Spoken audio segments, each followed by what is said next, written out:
Hey kids, I'm Miss Michelle. Welcome to CKTV. Let's start out with worship. Stand up with me.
Down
about anything, but in every situation give thanksgiving.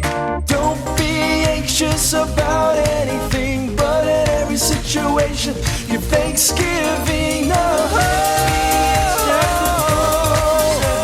Philippians chapter 4, 4-7.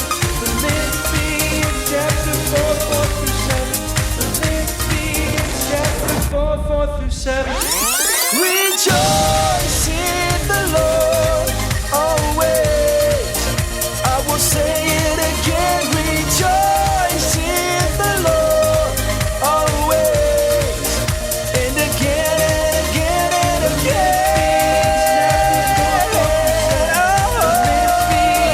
Rejoice in the Lord. Philippians chapter 4, 4-7.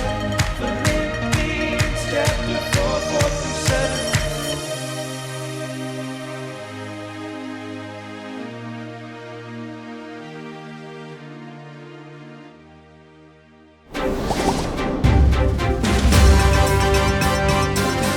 Welcome to Wondering Broadcast News. I'm your host, Allison, and we're hoping for a big break in our main story. Riley's already out on the road. We'll get to her in a moment. But first, Grant has the details about a family looking for love. Grant? Thanks, Allison. I've been interviewing our local couple for over a few weeks now. Let me catch you up on the details. Our story begins right here, in the land of Ur, with a man named Abram and his wife. God told him to leave his homeland and move far away. God gave Abram an unbreakable promise, called a covenant. God promised to give Abram a great big family and to take really good care of him and his family, to work through his family to bring blessings to people all over the world. Abram trusted these promises. He chose to love and obey God, and God loved Abram. God changed Abram's name to Abraham. Even though Abraham and his wife Sarah grew really old, God blessed them with a son named Isaac. Isaac is the man we've been following with our series, Looking for Love. This is where our story takes an unexpected turn. Abraham wanted his son Isaac to have a wife from his home country, so he sent his best servant to help him. Allison has more of the details of this Looking for Love search. Abraham sent his servant on this journey with this reassurance. He said, "The Lord will send his angel ahead of you, so you'll be able to get a wife for my son from there." Abraham told the servant he could return alone if the woman he picked didn't want to come back to be Isaac's wife. Abraham wanted to make sure Isaac remained in Canaan, the land where God had brought them. Grant, tell us about what happened next. The servant left town with 10 camels loaded with good gifts and traveled far away to Abraham's homeland. The first thing he did when he arrived was to pray to God.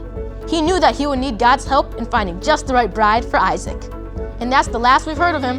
I can't wait to find out. Sorry to cut you off, Grant, but I just heard that our special reporter Riley has discovered some breaking information about this. Let's go to her now. You are right here with Riley. Today I'm standing by a roadside near a well where a caravan of 10 camels has just arrived. It's possible this could be Abraham's servant. There's a woman approaching. Let me talk with her. Ma'am, over here. Good morning. I'm Riley with WIBN. Do you mind if I ask a few questions? Sure. My name is Rebecca. It's nice to meet you. I'm not from around here. Not from around here, huh? Where are you from? The name of my hometown is Nahor. Are you possibly on your way to meet Isaac? Yes. How did you know about Isaac? We've been covering the story of Isaac and his family as they follow God, and as God shows his faithfulness to them. How was it that you came back here with Abraham's servant? It started out as a normal day. It was almost evening when I walked to the well to get water. That's when I saw a visitor with 10 camels. He asked for water, so of course I got him and his camels as much water as they needed. And that's when the man started giving me gifts and praising God and asked to meet my family. This is amazing. He must have thought that you were God's answer to his prayers. Yes. I ran home to tell my family what had happened. My brother Laban went outside, and as soon as he saw the stranger, he knew God's blessing was with him. "Why are you standing out here?" Laban asked the man. "I've prepared my house for you. I also have a place for the camels." As we sat down to eat, Abraham's servant told us all the ways that God had guided his journey to find a wife for Isaac. How did you all feel? We were all amazed at God's faithfulness. God always does what he says he will do, and we believed that God was at work. So my family gave permission for me to return to Canaan with the man and marry Isaac. "Here's Rebecca," they said. "Take her and go. Let her become the wife of your master's son, just as the Lord had said." So I went. What a beautiful story. Definitely. I'm glad she was able to make the trip riding on a camel. Well, not everyone has the luxury of riding a camel to their wedding. When I went to my cousin's wedding, I had to travel by donkey. I do not need to remind you what riding a donkey can be like. Oh, I know. Isaac and Rebecca eventually met in person, and everyone praised God for his faithfulness. They got married and had a family of their own. God kept his promise to provide a wife for Isaac. Thanks for joining us at WIBN. And as we sign off, remember that God always keeps his promises because God is faithful. That's all for today's segment of Wondering Broadcast News. But remember, stay curious and filled with wonder.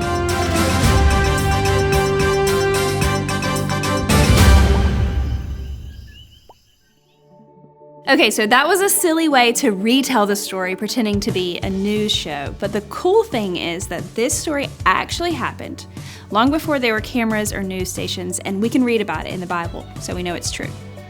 So Abraham, he had a son named Isaac, and he wanted to find a special wife for his son. So Abraham knew that God had a plan for Isaac's wife to be from his home country. Abraham trusted God, and so he didn't even question it for a minute. He told his servant, "Go to my old home and find the woman that my son should marry." So the servant did that. He gathered together 10 camels and lots of other stuff, and he went on his way. And when he got to the right town, the servant went to the well where people came to get water. Remember, back then, people didn't have sinks and pipes that brought them water, so they had to go to the well with their jugs. So the servant arrives, and he begins to pray. And he says, "God, show me who is the woman that I'm looking for. Make the right woman come up to me and help me get water for my camels. Then I will know who the right woman is, and then I will know that you truly love Abraham." And before he had even finished speaking, guess who walks up? Rebecca does. And she's holding a jug for water. And when he asked her for water, she said, "Yes, and let me help you get the water for your camels too." And then the Bible says she quickly got water and ran to get more. And the servant's jaw just dropped, and he stared at her in awe because he knew right away, this is the woman that I'm looking for. He knew that God had answered his prayer. So he went back to her home and he told the same story to her family. And they were excited because they knew that this must have been God's plan. So even though it was probably hard for her to leave her hometown and her friends and her family, she went with a servant to meet Isaac. And Rebecca was happy to be a part of God's plan. She knew that God was faithful. Kids, God knows you, God loves you, and God leads you. Now go change your world.